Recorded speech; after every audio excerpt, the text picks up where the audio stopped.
와서 저 땅도 당신 겁니까? 라고 물었더니 저 땅은 내 땅이 아니라고. 저 땅도 사면 좋겠다 그랬더니 저 땅은 살 필요가 없습니다. 쓸만한 땅이 아닙니다. 그렇게 말을 하길래 내가 보기에는 저 땅을 사서 농사를 지면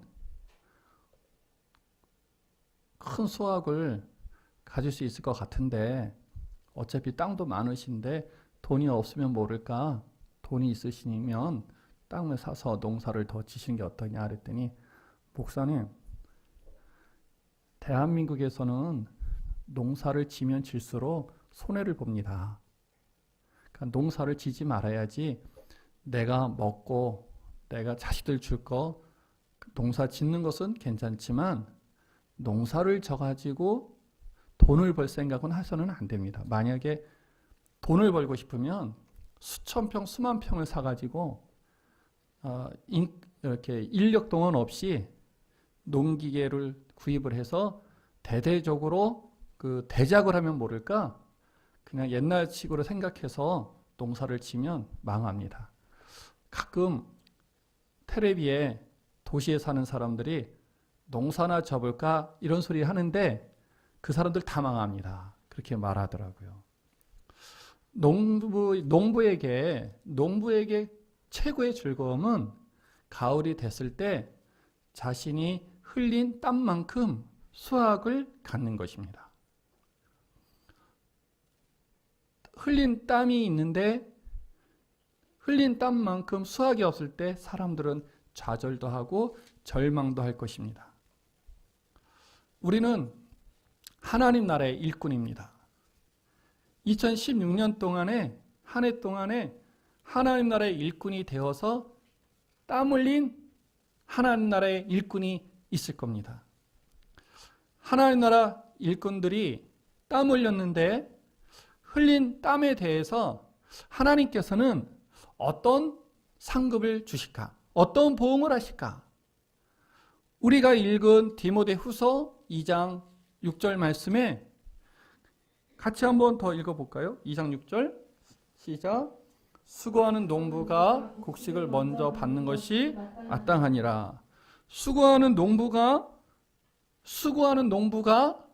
일하는 농부가 곡식을 먼저 수확하는 것이 마땅하다라고 하는 이 말씀은 하나님께서 창조하신 이 우주에, 이 지구에 하나님께서 세우신 일반 은총을 근거하여 하신 말씀입니다.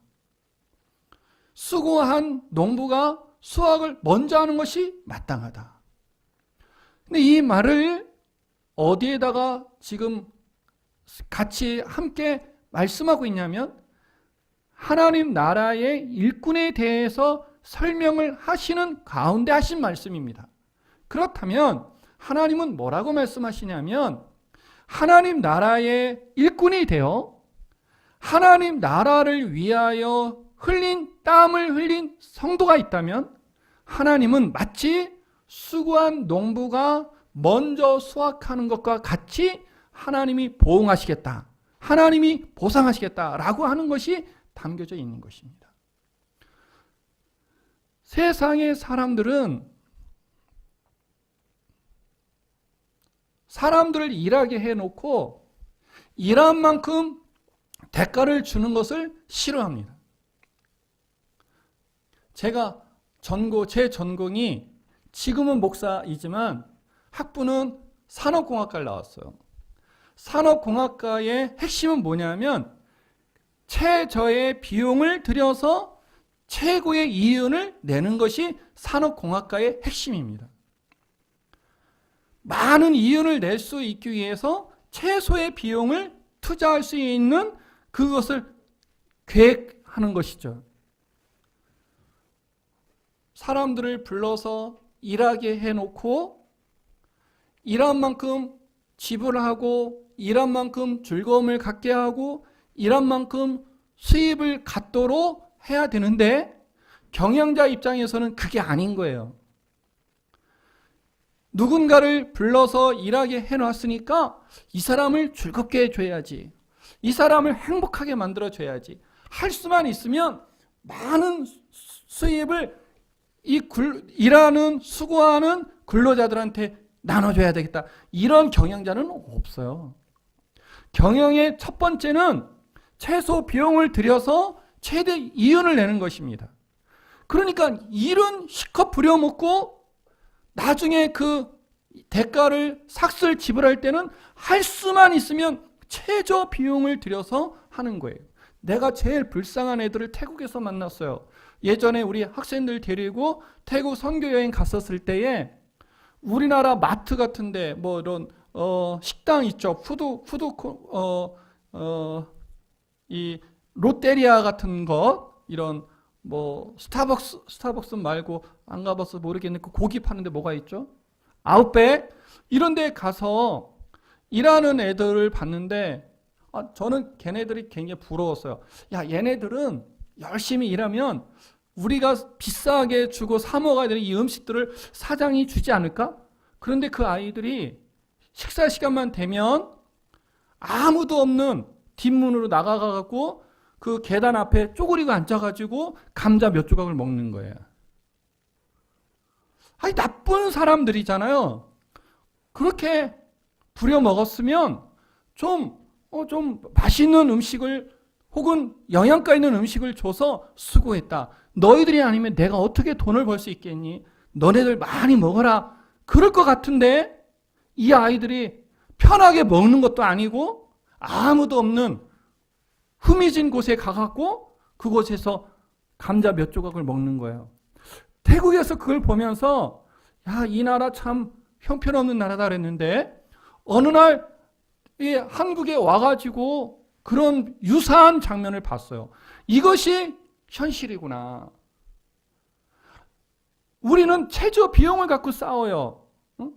경영자들 쪽에서는 가급적이면 적은 그런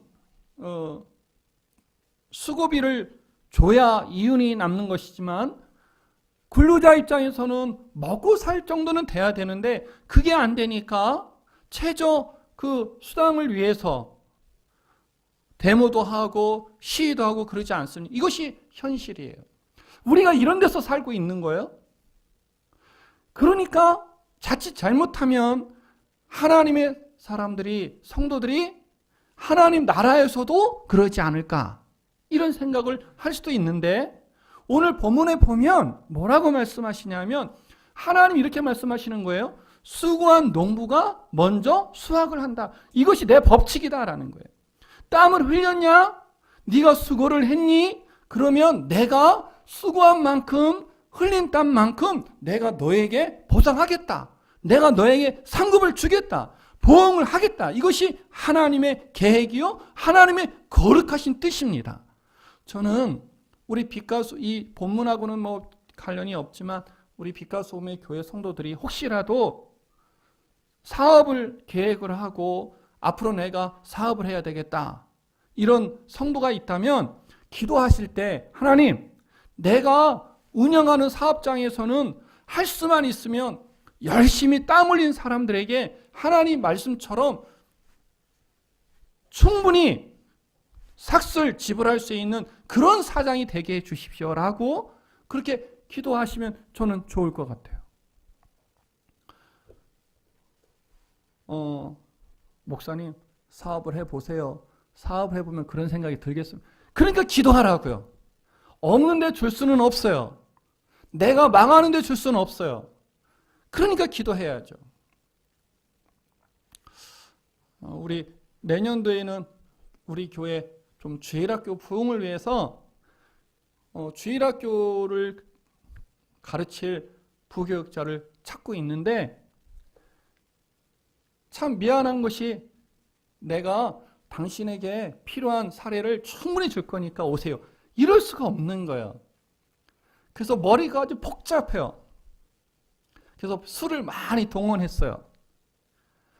합신 총장님께 전화를 해서 우리가 전우사님을 모시면 학교에서 좀 등록금을 해줄 수 있겠냐. 그럼 우리가 편하게 볼 수도 있는데 이런 마음을 갖고 하고 있는데 참 안타까운 것이죠. 그래서 기도하고 있어요. 하나님, 우리 교회 재정이 좀 많아지게 해주십시오. 그래서 정말 쓸 수 있는 곳에는 풍성하게 쓸 수 있도록 우리가 주일학교 부흥만 꿈꾸고 주일학교 부흥만 기도하면 뭐 하겠습니까? 주일학교를 위해서 투자할 수 있는 여력이 있어야 되는데 여력이 없으면 마음만 갖는 것이죠. 마음만. 하나님, 우리 교회 이런 교회 되게 해달라고 기도를 연말이 되어서 더 열심히 하고 있습니다. 근데 하나님은 세상은 그럴지 몰라도 세상에 있는 교회는 그럴지 몰라도 하나님은 철저하게 하나님은 어떤 분이시냐면 신실하신 분이시잖아요. 하나님은 말씀하시면 그대로 이루어내시는 분이시잖아요. 그러하신 하나님 뭐라고 말씀하셨냐면 수고한 농부가 먼저 수확을 하게 되어 있다. 저는 하나님 나라에서 힘을 다하는 목사가 되고 싶어요. 이유는 간단해요. 이런 나를 하나님께서 절대로 그냥 두지 않으실 거야. 틀림없이 내가 흘린 땀만큼 하나님이 나와 함께 할 것이고 나에게 복을 줄 것이고 나에게 상급을 줄 것이다. 나는 믿는다. 이런 마음을 가지고 열심히 하여튼 최선을 다해서 하려고 하고 있어요. 자, 그런데 하나님께서 이러한 가운데 이런 말씀을 또 하십니다.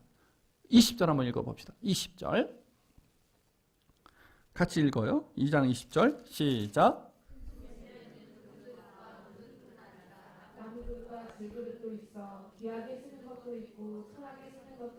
큰 집에는 그릇이 많다는 겁니다. 그릇이 많으니까 금그릇도 있고 은그릇도 있고 나무 그릇도 있다는 거예요.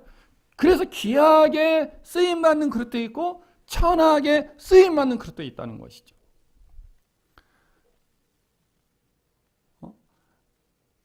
교회 제가 요즘에 이렇게 세미나 가면 그런 말을 해요. 대한민국 기독교 수가 850만 명인데 그 중에 이단이 200만 명 정도 돼요. 그러니까 650대 200만 명인데 이단의 특성은 구원과 관련해서 다 묶여있는 사람들이기 때문에 교주의 절대적인 명령에 순종하는 게 특징이 아니겠습니까? 근데 일반 지난번에 인천에 갔을 때 목사님들 모셔놓고 강의할 때 목사님들 교회에서 헌신하는 성도들의 비중이 몇 프로 정도 되십니까? 그랬더니 20%, 30% 이렇게 말을 해요. 그 중에 한 분이 0% 그러더라고요. 그래서 내가 웃고 말았는데 그 목사님 참 불행한 목사님이에요. 그죠? 그 교회에는 일꾼이 하나도 없는 거예요. 보통 한 20, 30% 잡는데 20%를 잡으면 650에 20%면 몇 명이죠? 130만이잖아요. 그러면 이단하고 정통교회 성도하고 싸울 때 몇 대 몇으로 싸우는 거예요?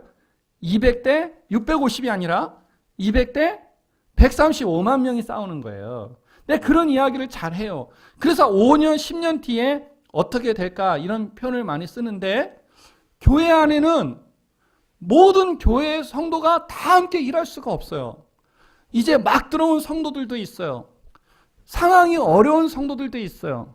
환경과 상황이 전부 다 다르기 때문에 사실은 교회에서 20%에서 30% 정도 되는 성도들이 헌금도 거의 다 하고 그리고 봉사도 거의 다 하고 전도도 거의 다 하고 다 하는 거예요. 한번 보세요. 전도하는 성도가 봉사도 하고 봉사하는 성도가 헌금도 하고 헌금하는 성도가 교회에 와서 또 청소도 하고 다 하는 거예요.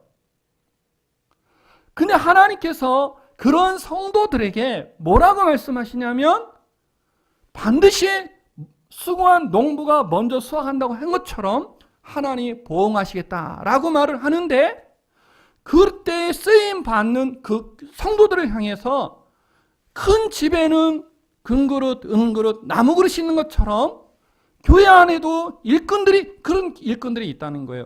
귀하게 쓰임받는 그릇과 같이 귀하게 쓰임받는 일꾼이 있다는 것이죠.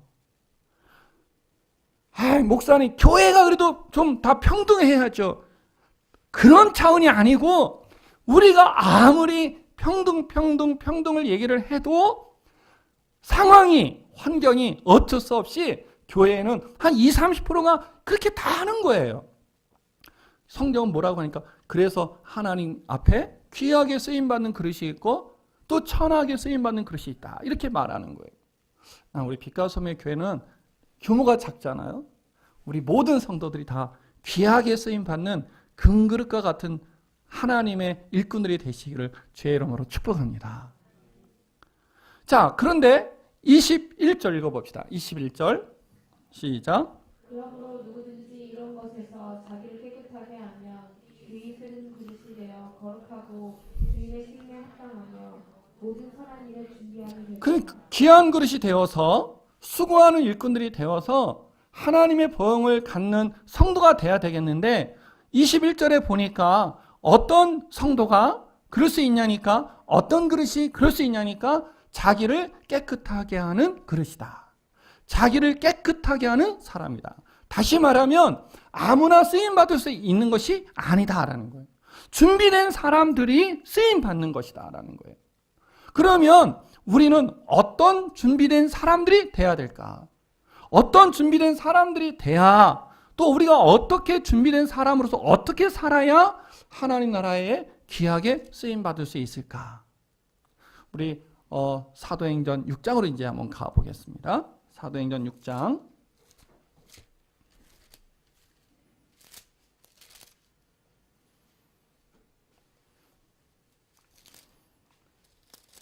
3절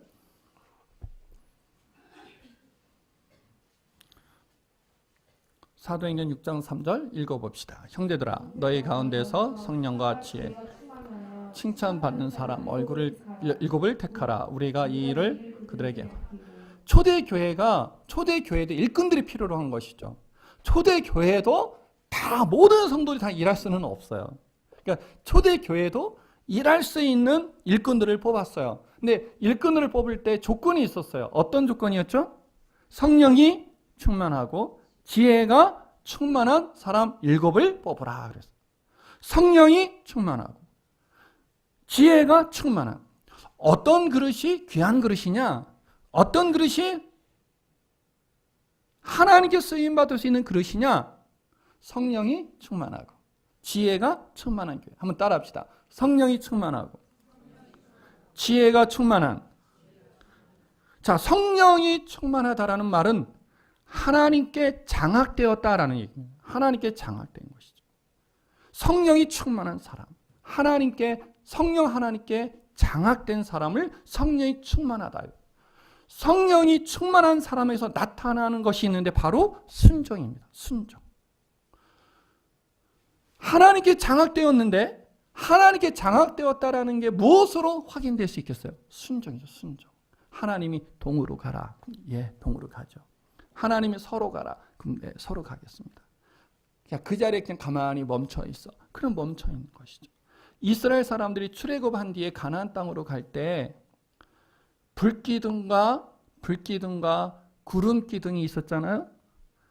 불기둥과 구름기둥은 단순하게 이스라엘 사람들을 추위와 더위에서 지켜주는 도구가 아니었어요. 불기둥과 구름기둥은 출애굽한 이스라엘 사람들을 더위와 추위에서 단순히 보호하는 도구가 아니고 이스라엘 사람들을 인도하는 것이 도구였어요. 인도하는. 다시 말하면 구름기둥이든 불기둥이든 움직이면 이스라엘 사람들은 같이 움직여야만 되는 거예요. 같이 움직이지 않고 난 여기에 그냥 있을게요. 그러면 타서 죽든지 얼어서 죽든지 하는 거예요.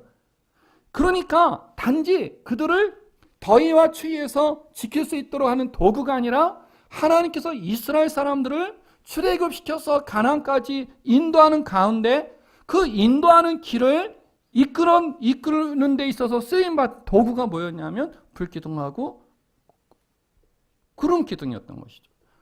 그러니까 이스라엘 사람들은 그 두 기둥이 불기둥, 구름기둥이 움직이는 대로 따라가야 돼요. 그게 이스라엘 사람들이 사는 방법이었어요. 하나님이 구름기둥을 움직이는데 안 따라가. 그러면 뜨거운 태양빛에 타서 죽어야 돼요. 하나님이 불기둥을 인도하는데 난 여기가 좋습니다 하고 안 가. 그럼 죽는 거예요. 그러니까 따라갈 수밖에 없죠. 가다 보니까 어디에 가 있는 것이죠? 가나안 땅에 가 있는 거예요. 우리가 하나님께 장악됐다라는 것은 하나님께 순종한다는 것이죠. 장악되었다라는 증표가 순종이에요. 하나님, 내가 하나님께 장악되었습니다. 저는 성령이 충만한 사람입니다. 그러냐? 그러면 동으로 가라. 예. 서로 가라. 예. 그것으로 하나님께 장악되었음을 확인할 수 있는 것이죠. 많은 사람들이 착각을 해요. 성령 충만하면 방언이 터지고 성령 충만하면 명령하면 귀신이 나가고 이런 것을 성령 충만한 사람의 표징으로 봐요. 아니에요. 성령이 충만한 사람의 첫 번째 증표는 순종이에요. 성령이 충만한 사람을 뽑으라는 얘기는 순종하는 사람을 뽑으라 이런 얘기예요. 자, 순종을 해야 되는데요. 순종을 하려면 필요한 것이 있어요. 순종하려면 하나님 말씀에 순종해야 되니까 하나님 말씀을 충분히 알아야 되는 거예요. 하나님 말씀을 모르고 내가 하나님께 그러면 이상한 사람이, 이상한 성도, 이상한 신앙생활을 할 수밖에 없어요.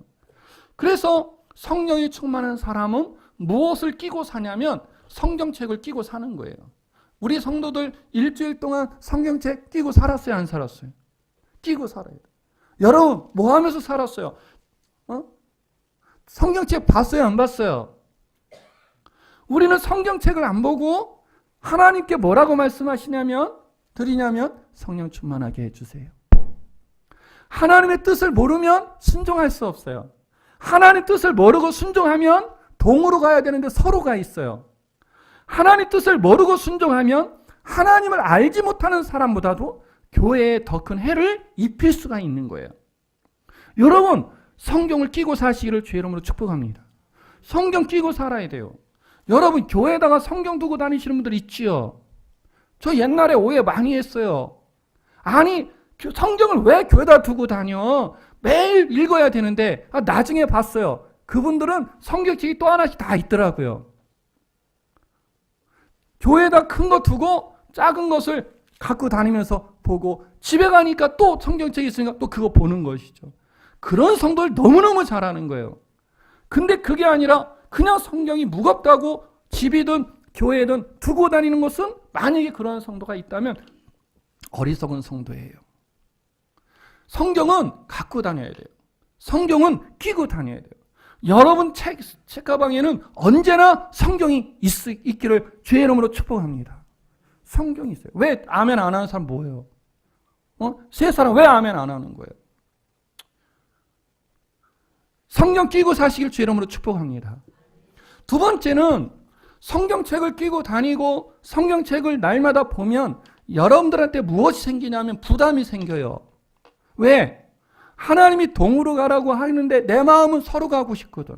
오늘 재직 예배 드린다고 세미나 한다고 오늘 빠지지 말라고 오늘은 오전 예배만 참여하지 말라고 저녁 오후 예배까지 참여하라고 했는데 일부러 안 나오는 사람도 있을 수 있잖아요. 그게 싫어서. 여러분 하나님께서 하라고 하는 것을 우리가 언제나 동의가 되면 좋은데 하나님이 하라 하는 것 중에 많은 것은 사실은 내 마음에 내키지 않는 것일 수도 있어요. 그러니까 성령 충만한 사람은 두 번째 뭐 하냐면 기도하는 것이죠. 여러분 기도란 하나님의 말씀대로 내가 다하여 할 수 없을 때 힘이 붙을 때 감당이 안 될 때 하는 것이 기도 아니겠어요? 그러므로 성령 충만한 사람은 늘 기도하게 돼 있어요. 저는 기도하지 않을 수 없어요. 성경을 볼 때마다 일반적으로 성도에게 주는 말씀과 주의 종에게 목사에게 하는 말씀과 모든 말씀이 저에게 쉽게 받아들일 수 있는 말씀만 있는 것이 아니라 그 말씀대로 순종하려면 내 고집을 꺾든지 내 의지를 바꾸든지 해야 되는 게 굉장히 많아요. 그래서 기도 안 할 수 없는 거예요. 하나님, 이거 하나님의 말씀을 보니까 이렇게 하라고 하고 계신데 이거 해야 되겠는데 이거 안 되고 있으니까 어떻게 하면 좋으냐고 하나님 앞에 기도해야죠. 성령이 충만한 사람에게 나타나는 것은 성경을 항상 붙들고 다님과 동시에 기도하는 것이죠. 여러분 기도하는 사람이냐 아니냐를 보면 그 사람이 성경을 끼고 다니냐 안 끼고 다니냐 이거를 알아요. 여러분, 기도하는 우리 빛과 소금의 교회 성도들이 되시기를 주의 이름으로 축복합니다. 의무적으로 있지만 의무적으로 한다는 건 굉장히 힘든 거예요. 말씀을 한번 봐보세요. 말씀을 보면서 순종하려고 해보세요. 그러면 기도가 절로 나와요. 우리 성도들은 어떤 느낌일지 모르지만 저는 우리 교회는 성도들에게 가급적 부담을 안 주는 교회예요. 근데 이거 좋은 교회가 아니에요. 성도들에게 부담을 자꾸 줘야 돼요. 여러분, 교회가 있어요. 땅이 있어요. 교회가 또 땅 살 필요 있겠어요? 없겠어요? 자, 교회가 건물도 있고 땅도 충분히 있어요. 근데 새로운 땅을 또 살 필요가 있겠어요? 없겠어요? 있어요? 없어요? 없잖아요. 없으면 그때부터 기도 안 하는 거예요. 교회가 부채가 있는 게 좋아요? 없는 게 좋아요? 없는 게 좋죠, 당연히. 교회가 부채가 없는 교회 가보세요. 기도 안 해요. 여기가 따라합시다. 여기가 좋사오니 편한데 그게 우리들의 문제예요. 하나님이 우리를 편안하게 하시고 하나님이 우리에게 걱정거리를 없애주시고 하나님이 우리를 넉넉하게 해주시면 이상하게 그때부터 기도를 안 하는 거예요. 고민되는 사람들이 기도하는 거예요. 내가 내년에는 어떻게 해야 될까? 내가 내년에 무슨 사업을 해야 될까? 내가 내년에 교회 신앙생활을 어떻게 해야 될까? 내가 내년에 우리 자식들을 어떻게 해야 될까? 고민이 되는 사람들이 기도하는 거예요. 알아서 다 잘하고 알아서 다 성장하면 이상하게 기도 안 해요. 사실은 그게 하나님의 복인데 말이죠. 그죠? 기도하는 최고의 방법은 우리가 끊임없이 숙제를 갖는 것입니다. 숙제를 갖는 최고의 방법이 있어요? 하나님 말씀을 읽는 거예요. 하나님 말씀을 읽으면 숙제가 생겨요. 하나님 말씀 읽는데 숙제가 안 생기는 성도는 그 거짓말이에요.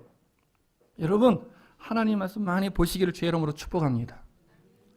기도하는 성도들 되시기를 주의 이름으로 축복합니다. 근데 기도할 때 우리가 한 가지 더 생각할 거는 답이 있어요. 내가 답이 딱 정해진 거예요. 이게 답이야, 이게. 응? 이게 정답이야. 정답을 갖고 있어요. 그러면 그때는 성도들이 기도를 안 해요. 그러면 안 돼요. 정답이다라고 확신이 있을 때 다시 한번 무릎을 꿇고 하나님, 이 문제를 해결해야 되겠는데 이 해결 방법이 저한테는 있습니다. 이게 정답입니다. 이거 최고의 좋은 방법입니다. 그럼에도 불구하고 이것이 과연 하나님의 뜻입니까? 라고 묻고 싶어서 제가 다시 한번 무릎을 꿇었습니다. 이 자세가 반드시 필요한 거예요. 성도들은 가끔 교회 안에서 다투는 걸 볼 거예요. 그 왜 다투냐면 각자가 정답을 갖고 있기 때문에 다투는 거예요. 다투기 전에 이것이 정답이라고 제시하기 전에 무릎을 꿇어야 돼요. 하나님, 내가 보기엔 이게 제일 좋은 방법 같아요. 내가 보기엔 이것이 최고의 길입니다. 하나님도 동의하십니까? 하고 반드시 기도하시면 하나님께서 불기둥과 구름기둥으로 이스라엘 사람들을 인도한 것처럼 우리의 성도들을 아름답게 인도할 것입니다. 이런 차원에서 우리 성도들은 준비가 돼야 되고 준비된 그릇으로서 쓰임받아야 되는 거예요. 자, 초대교회는 어떤 성도를 택했다고요? 성령이 충만한. 성령 충만이란 무엇이라고요? 하나님께 장악된 것이죠. 장악된 사람에서 나타나는 증표가 무엇이다? 순종입니다. 순종은 쉽다, 어렵다? 어려워요. 그러니까 뭐 하게 되고? 기도하게 되고. 기도할 때에 하나님의 살아계신 하나님의 함께 하심을 여러분이 맛볼 수 있습니다. 성령 충만한 사람은 끊임없이 더 성령 충만하게 되어 있습니다. 여러분 바쁘시잖아요. 여러분 힘들잖아요. 사는 게 얼마나 힘이 들어요. 주일날이라도 쉬고 싶잖아요. 그런데 그 쉬고 싶은 마음으로 교회에 오면 하나도 은혜가 되지 않아요. 내가 어려서부터 토요일까지 죽도록 고생을 하고 공부하느라고 돈 버느라고 죽도록 고생하고 기진맥진했지만 하나님, 내가 그래도 왔어요. 이것보다는 하나님, 그거와 상관없이 내가 하나님 앞에 더 수고하지 못하는 것이 속상합니다 하면서 하나님 앞에 드릴 때 하나님께서 그 영혼과 그 성도를 더욱더 복 있게 할 거라고 저는 믿습니다. 여러분이 고생했는데 교회 와서 또 고생한다라는 생각을 하면 그때부터 여러분의 신앙은 계속해서 무너지기 시작을 합니다. 서운하고 누가 알아주지 않으면 속상하고 그러면 무너지게 돼 있죠. 우리 교회 성도들 성령 충만한 주의 사람들로 살기를 축복합니다. 두 번째 조건이 뭐였죠? 지혜가 충만한 거였어요. 지혜가 충만하다는 건 굉장히 중요해요. 자, 교회를 세우는 건 어떤 사람이다? 성령이 충만한 사람. 근데 교회를 무너뜨리는 것도 누구다? 성령이 충만한 사람이에요. 교회에 수고하는 20, 30%에 속하지 않는 분들은요, 교회를 어지럽히지 않습니다. 교회를 그냥 다니는 거예요. 그분들은 있든 없든 표시가 별로 나지 않아요. 문제는 어디서 나타나냐면 그 열심히 일하는 20, 30% 안에서 문제도 일어나는 거예요. 근데 왜 문제가 일어나냐? 성령이 충만하면 문제가 일어나는 거예요.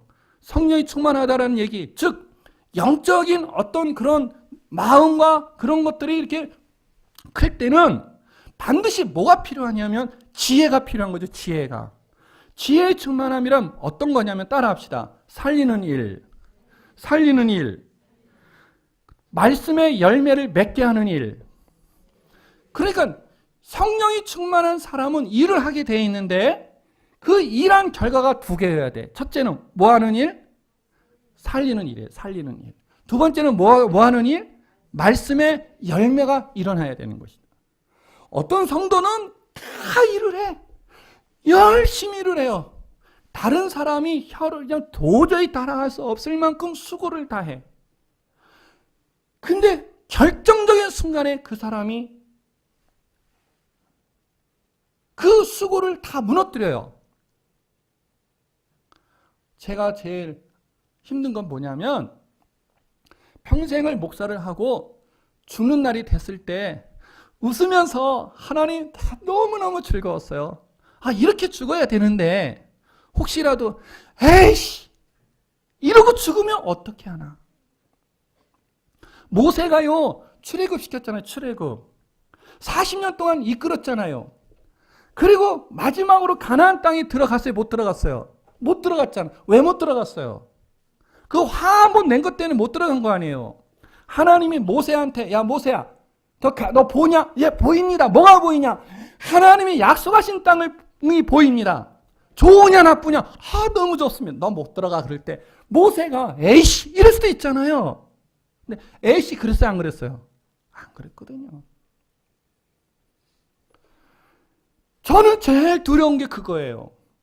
왜 수고를 다 하고 왜 온 몸을 다 던지고 온 힘을 다 쏟고 열심히 일한 뒤에 마지막 순간에 하나님 그동안 내가 얼마나 땀을 흘렸는지 얼마나 고생했는지 얼마나 많은 것을 희생했는지 하나님 아시지요? 그 말 한마디에 하나님이 내가 알다마다 걱정하지 마라. 수고한 농부가 곡식을 먼저 수확하는 거야. 내가 너에게 다 보상한다. 그럴 텐데 모든 수고를 다 해놓고 그 결정적인 순간에 에이씨 해버리면 다 무너지는 거거든요. 여러분 에이씨 하지 않는 여러분들 되시기를 주의 이름으로 축복합니다. 따라합시다. 에이씨 하지 말자. 왜 다 해놓고 왜 헌금 다 해놓고 왜 봉사 다 해놓고 수고한 거 다 해놓고 맨 마지막에 에이씨 해가지고 너 에이씨 했냐 지금? 알았다. 그만두자. 왜 이렇게 만드냐 말이죠. 그건 지혜롭지 않은 거예요. 두 번째, 내가 한 수고가 옆 사람을 살리는 거야 돼. 살리는 거. 근데 어떤 사람은 자기가 수고한 것을 전부로 생각하는 경우가 있어요. 내가 수고했으면 됐지 뭐. 아니에요. 내가 수고한 것의 목적이 뭐냐면 하나님의 나라와 하나님의 의를 세우는 것이잖아요. 그러니까 여러분의 수고가, 일꾼의 수고가, 하나님의 상급을 받을 수 있는 일꾼의 수고가 그렇지 못한 많은 80%에 속하는 사람들에게 은혜를 끼쳐야 돼요. 은혜를. 그 사람들로 하여금 마음에 부담이 되게 만들어야 돼요. 야, 우리 목사님, 우리 장로님, 우리 권사님들, 정말 내가 어떻게 하면 좋지? 내가 도와주지도 못하고, 내가 가서 뭘 이렇게 뭐 하지도 못하고, 그렇다고 내가 잘 살아서 선물이라도 큰 거 해드리고 싶은데 그러지도 못하고, 어떻게 하지? 이 정도의 마음을 갖게 만드는 정도의 살리는 일을 하셔야 돼요. 그럼 나만 손해라고요? 아니에요. 하나님은 손해 볼 일을 절대 주시지 않아요. 하나님은 그들에게 다 채워주실 것입니다. 말씀의 열매를 맺는 수고가 돼야 되는 것이죠.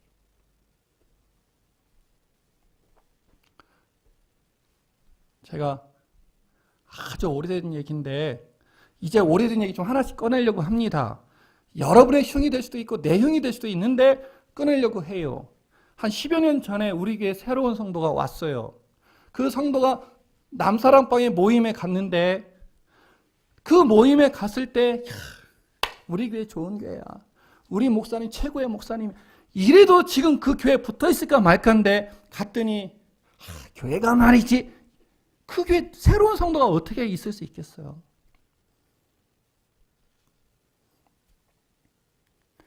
한 3년 뒤에 와서 간증을 하는데 목사님 제가 깜짝 놀랐어요. 뭘 깜짝 놀랐어요?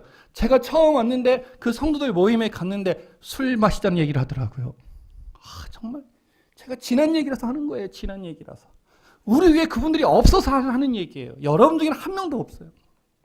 어떻게 새로운 성도가 왔는데 그 남성들이 모인 자리에서 우리 며칠 뒤에 술 한잔 합시다. 그 얘기를 할 수 있냐고요. 따라하세요. 죽일 사람. 그런 사람이 많은 거예요. 근데요. 그럼에도 불구하고 어떤 성도들이 있냐? 정말 하나님 말씀을 갖고 하나님 나라를 세우기 위해서 온몸을 던지고 자기의 모든 수고를 아끼지 않는 그런 성도들이 있어서 오늘 우리 빛과 소금의 교회가 있는 줄 믿습니다. 여러분들 그런 지혜로운 성도들이 되시기를 주의 이름으로 축복합니다. 피곤한 사람들이 모였는데요. 그 피곤한 사람 중에 한 사람이 피곤해. 그럼 다 피곤해지는 거예요. 피곤한 사람들이 모였는데요. 야, 우리가 피곤한 이유가 뭔지 알아? 하나님 나라를 위해서 있는 거야. 그럼 갑자기 그 피곤함이 다 사라지는 거예요. 그런 지혜가 여러분들에게 있기를 주의 이름으로 축복합니다. 자, 그러면 충성 때 이렇게 우리가 성령 충만과 지혜 충만함 속에서 귀한 그릇이 되어서 열심히 수고를 하면 하나님은 우리를 어떻게 인도하실까? 신명기 1장을 가보십시다.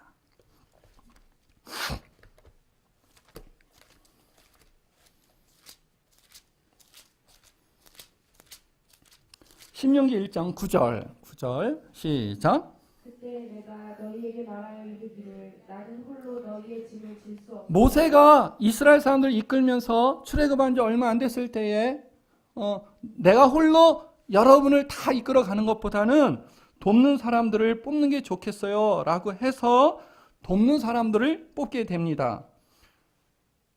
13절 읽어봅시다. 13절 시작. 너희의 각 지파에서 지혜와 지식이 있는 인정받는 자들을 택하라. 내가 그들을 세워 너희 수령을 삼으리라 한즉. 15절. 내가 너희 지파의 수령으로 지혜가 있고 인정받는 자들을 취하여 너희의 수령을 삼되 곧 각 지파를 따라 천부장과 백부장과 50부장과 10부장과 부장을 삼고. 그러니까 모세가 이스라엘 출애굽시켰을 때 이스라엘 사람들을 이렇게 관리할 때 혼자 하는 것보다는 돕는 사람들을 두고 하는 게 좋겠다 하는 아이디어를 가지고는 천부장, 백부장, 50부장 이렇게 세웠단 말이죠. 자, 이렇게 해서 이제 그러한 제도가 정립이 되었는데 19절 읽어봅시다. 19절. 우리 하나님 여호와께서 우리에게 명령하신 대로 우리가 호렙산을 떠나 너희가 보았던 그 크고 두려운 광야를 지나 아모리 족속의 산지길로 가데스 바네아에 이른 때에 21절. 너희의 하나님 여호와께서 이 땅을 너희 앞에 주셨은즉 너희 조상의 하나님 여호와께서 너희에게 이르신 대로 올라가서 차지하라. 두려워하지 말라. 주저하지 말라 한즉. 자, 여러분이 잘 아는 것처럼 출애굽한 이스라엘 사람들이 가나안 땅을 앞에다 두고 있었어요. 이제 하나님께서 뭐라고 말씀하시냐면 야, 올라가서 그 땅을 차지해라. 내가 너희들한테 약속한 땅이다라고 말씀을 하셨어요. 그랬는데 22절 너희가 내가 다 내 앞으로 나와 말하기를 우리가 사람을 우리보다 먼저 보내어 우리를 위하여 그 땅을 정탐하고 어느 길로 올라가야 할 것과 어느 성읍으로 들어가야 할 것을 우리에게 알리게 하자 하기에. 자, 이스라엘 사람들이 하나님께서 올라가라 그랬더니 뭐라고 했냐면 올라가겠습니다 했어요? 안 올라가겠습니다라고 했어요. 22절에 올라가겠습니다 했어요? 아예 못 올라갑니다 했어요. 올라가겠다고 했어요. 그러니까 하나님이 올라가라 그랬더니 예 했다고요. 근데 잠시 멈칫거리면서 뭐라고 했냐면 올라가기는 하는데요. 어떤 길로 올라가는 게 좋은지 한번 살펴봅시다. 이렇게 돼서 정탐꾼을 보낸 것이거든요. 그러면 정탐꾼이 갔다 와서 뭐라고 했어야 돼요? 어느 길로 가면 됩니다. 이래야 돼요. 근데 그들이 뭐라고 했냐면 갔다가 와서 하는 말이 뭐라고 했냐면 우리가 그 땅을 정탐하고 왔는데 야 정말 대단히 좋은 땅인 건 틀림없는데 그곳에 사는 사람들이 얼마나 장대한지 그들 앞에 우리는 메뚜기 같은 존재들이어서 가면은 다 죽음을 당할 겁니다. 이렇게 보고를 해버린 거예요. 정탐 보고를. 이스라엘 사람들이 그 말 듣고 그래도 올라갑시다 그랬어요? 아니면 올라가지 말자 그랬어요? 올라가지 말자 이렇게 됐어요. 여러분 절 보세요. 올라가야 되는데 어느 길로 올라가는 게 좋을까? 이거 정탐한 거 잘한 거예요? 못 잘한 거예요? 잘한 거 같죠? 근데 문제는 뭐예요? 올라가서 보니까 환경이 올라갈 만한 환경이 아니에요. 그러니까 어떤 생각이 들죠? 포기하게 되는 것이죠. 자, 이래서 이스라엘 사람들은 40일이면 들어갈 수 있는 가나안 땅을 못 들어가고 가나안 땅 그 사막을 빙빙 돌았어요. 몇 년 동안? 40년 동안. 40년 동안 돌았는데 그 40년 동안에 일어난 일이 뭐였어요? 그때 반대했던 사람들이 전부 다 죽음을 기다린 해가 40년이었어요. 다시 말하면 그 사람들 중에는 가나안 땅에 올라간 사람이 단 한 명도 없어요. 자, 이것에 대해서 성경은 뭐라고 하고 있냐면 자, 다시 한번 가서 보겠습니다. 32절 시작. 이 일에 너희가 너희의 하나님 여호와를 믿지 아니하였도다. 한마디로 말해서 이스라엘 사람들이 가나안 땅에 못 들어가고 그냥 사막에서 다 죽게 된 이유가 뭐였다? 믿지 않았다. 누굴 믿지 않았다? 하나님을 믿지 않았다. 여러분, 하나님의 교회가 하나님의 나라와 하나님의 의를 위하여 일할 때는 믿음으로 일을 해야 돼요. 상황과 환경을 보고 일을 하면 이렇게 될 가능성이 거의 99.9%예요. 자, 하나님이 원하시는 일이냐? 하나님이 원하시지 않는 일이냐? 이것만 판단해서 하나님이 원하시는 일이면 합시다. 믿음으로 합시다. 기도하면서 합시다. 우리 하면 됩니다. 라고 가야 되는데 잠깐만 계산 좀 해봅시다. 해갖고 주산기를 하기 시작을 하면 우리 주변에서 해낼 만한 일은 거의 없어요. 그래서 전부 다 포기하게 돼요. 이거는 불가능한 일입니다. 이게 말이 됩니까? 이거 상황에 맞지 않습니다. 우리 형편에 맞지 않습니다. 그건 안 하는 게 괜히 했다가 개고생합니다. 자, 그런데 하나님 뭐라고 말씀하시냐면 이스라엘 사람들이 믿음으로 올라갔다면 하나님이 이렇게 말씀하십니다. 33절 시작. 자, 가나안 땅에 그 땅에는 아모리 땅에는 사람들이 사는 그 땅에는 장대한 사람들이 기골이 장대한 사람들이 장수 같은 사람들이 충분한 힘과 능력을 가지고 그것을 들어가는 이스라엘 사람들을 완전히 초토화시킬 수 있는 능력이 있는 그런 사람들이 있을지라도 만약에 이스라엘 백성들이 하나님의 백성들이 하나님의 사람들이 하나님이 올라가라 한 것이니까 믿음으로 올라갔다면 첫 번째 하나님이 어떻게 하신다고요? 내가 먼저 그곳에 가 있겠다. 따라하세요. 내가 먼저 가 있겠다. 그러면 거기에는 누구만 있는 게 아니에요. 그 사람들만 있는 게 아니라 누구도 계신 거예요. 전능하신 하나님이 계신 거예요. 두 번째 또 읽어봐요. 33절 시작. 먼저 그 길을 가시면 그 다음에 장막칠 곳을 찾으시고 내가 먼저 가서 너희들이 있을 곳을 미리 찾아놓겠다는 거예요. 이스라엘 사람들은 들어가면 죽을 생각을 하는데 하나님은 뭐냐니까 너네들이 믿음으로 올라오면 내가 너희들이 거할 장막을 짓고 또 찾아놓겠다. 세 번째, 시작. 밤에는 불로 낮에는 구름으로 너희가 갈 길을 지시하시고 그리고 내가 너희들이 갈 곳을, 있어야 할 곳을 불과 구름으로 인도해 갈 것이다. 여러분, 이것이 교회입니다. 이것이 세상과 다른 교회입니다.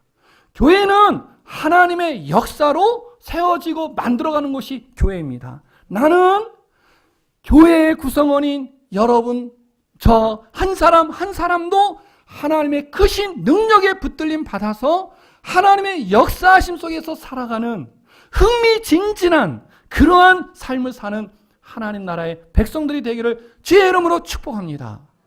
우리가 하나님의 말씀을 붙들고 하나님께 기도하면서 하나님이 가라 하시면 아멘하고 갈 때, 믿고 갈 때 하나님이 먼저가 계시고 먼저 가셨을 뿐만 아니라 우리가 있을 곳도 미리 예배해 놓으시고 우리가 있고 예배할 뿐만 아니라 우리가 움직여야 할 모든 것을 불과 구름 기둥으로 인도하시는 하나님을 여러분과 제가 만날 것입니다. 그래야 우리 삶이, 우리 인생이 행복하고 우리 인생이 즐거운 겁니다.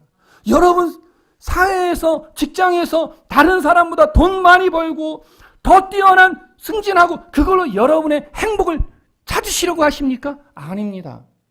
그거는 부수적인 겁니다. 그거는 일부분입니다. 우리가 가장 행복할 수 있는 것은 하나님 말씀을 붙들고 사는 겁니다. 가정에서든 직장에서든 사업장에서든 어디에서든지 하나님 말씀을 붙들고 사는 겁니다. 여러분 입속에서 나 하나님 믿는 것 때문에 너무 힘들어. 이건 잘못 믿는 것입니다. 나 하나님 믿는 것 때문에 살아. 오늘 아침에 왔는데 어느 집사님이 저하고 악수를 하면서 하시는 말씀이 목사님 직장에서 너무 힘들어요. 너무 힘들어. 직장에서 괴로워요. 괴로워. 막 따지고 싶어요. 근데도 내가 하나님 믿는 것 때문에 즐겁게 지내고 있다는 거예요. 그게 여러분들한테 있기를 주의 이름으로 축복합니다. 힘들다라는 소리, 하나님 때문에 힘들다는 소리, 이거는 안 맞는 거예요. 하나님 때문에 힘들다라고 한다면 그 소리를 하는 것은 여러분의 힘과 의지로 견뎌내고 있는 거예요. 우린 그것을 오래 갈 수가 없어요. 우린 살아계신 하나님을 만나야 돼요. 여러분과 함께하는 하나님을 만나야 돼요. 내가 믿음으로 갈 때 먼저 가시는 하나님을 볼 수 있어야 돼요. 내가 믿음으로 올라갈 때 내가 거쳐야 할 곳을 미리 준비하고 계시는 하나님을 보면서 우리는 즐거워할 수 있는 거예요. 저는 믿습니다. 우리 성도들이 믿음으로 결단하고 믿음으로 결정하고 하나님 앞에서 성령과 지혜가 충만하여 가고자 한다면 하나님이 우리 성도들을 불과 구름 기둥으로 반드시 인도하심을 믿습니다. 그런 여러분 제가 되기를 주의 이름으로 축복합니다. 기도하겠습니다. 우리 피아노 소리에 맞춰서 같이 한번 기도하겠습니다. 들은 말씀 기억하시면서 같이 기도할 때 깨달은 것도 고백하고 또 다짐도 고백하면서 하나님, 내가 하나님 나라의 일꾼으로 살게 해주시옵소서. 같이 기도합니다. 하나님 아버지 감사합니다. 2016년도 이제 마무리하면서 새해에 또 새로운 일꾼들을 세워서 하나님 나라와 하나님의 의를 위하여 교회를 위하여 또 더 큰 수고를 해 가려고 합니다. 하나님, 오늘 우리 하나님께서 귀한 그릇을 쓰임 받도록 준비하라고 하셨는데 준비하게 하시고 귀한 그릇으로 쓰임 받게 하시고 또 무엇보다도 그런 일꾼에게 하나님이 약속하신 그 보응의 삶이 우리 성도들과 저의 것이 될 수 있도록 인도하여 주시옵소서. 주님 인도하여 주시옵소서. 역사하여 주옵소서. 깨우침을 감사하며 또 다짐하는 우리 성도들에게 해낼 수 있는 능력과 은혜를 더하여 주시옵소서. 예수님 이름으로 기도하옵나이다.